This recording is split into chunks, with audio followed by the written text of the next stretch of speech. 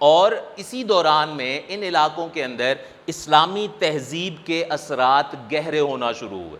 جو Islamic culture یہاں پر introduce کیا تھا محمد بن قاسم نے اور اس کے ساتھ جو عرب مبلغین تھے انہوں نے, اس کے اثرات غزنوی پیریڈ کے اندر بہت زیادہ پروفاؤنڈ ہونا شروع ہو گئے, یہاں پر گہرے اثرات مرتب ہوئے.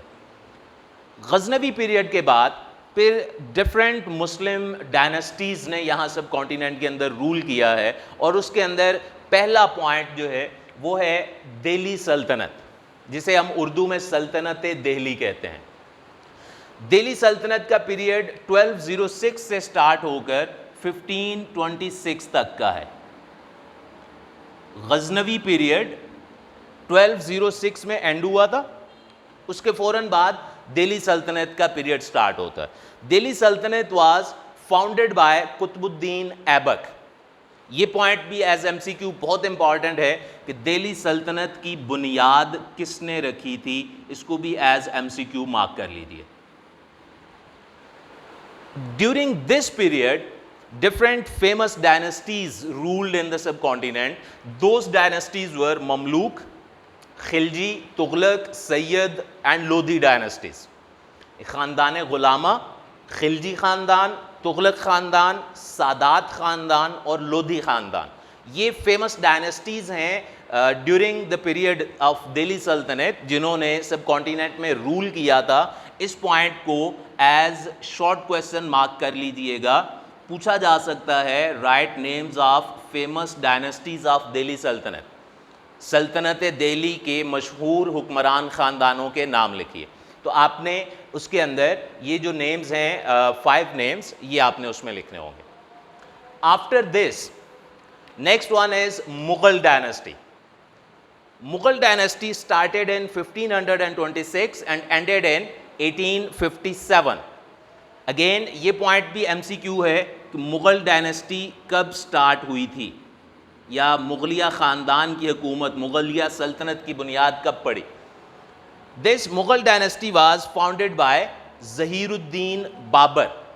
یہ first Mughal emperor, first Mughal ruler تھا سب کانٹیننٹ کے اندر, جس نے 1526 میں مغل ڈائنسٹی کی فاؤنڈیشن یہاں پر رکھی تھی.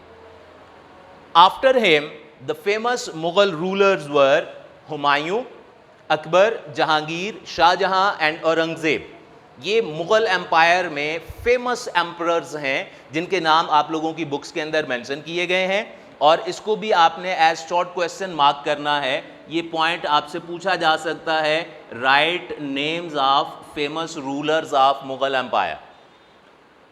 آفٹر اورنگزیب, جب اورنگزیب کی ڈیتھ ہوئی ان 1707, اس کے بعد یہاں پر مغلز کا اور مسلمز کا as a whole decline period start ہوا, ان کا زوال شروع ہو گیا. And the last Mughal emperor was Bahadur Shah Zafar, who was imprisoned by Britain after the War of Independence. 1857 کی جو جنگ آزادی تھی اس کے بعد انگریزوں نے بہادر شاہ ظفر کو قید کر لیا. He was imprisoned by Britain and died in Rangoon.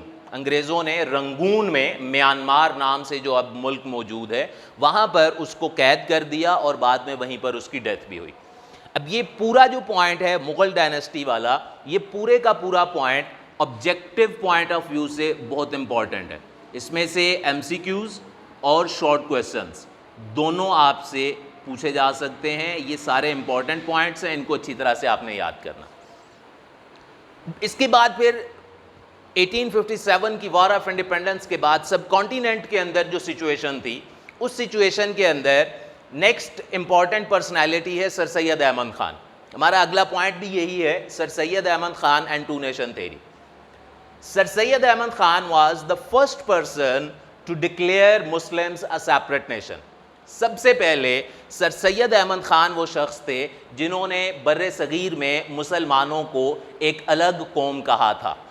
اگرچہ اس سے پہلے بر صغیر کے اندر مختلف فیمس مسلم پرسنالٹیز ایسی گزر چکی تھیں جنہوں نے مسلمز کے بارے میں سیپریٹ اسٹیٹ کی بات کی تھی, لیکن باقاعدہ طور پر سر سید احمد خان وہ پہلے شخص تھے جنہوں نے مسلمانوں کو ایک الگ قوم کہا تھا.